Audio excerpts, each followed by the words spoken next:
what she wanted, or why she included what she did.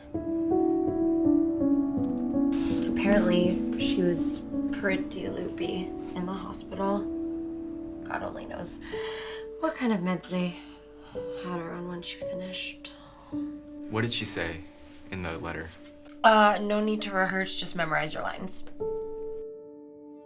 I'm sitting in her house without her for the first time, and I have to relive the biggest mistake in my life in front of all the people who hate me for making it.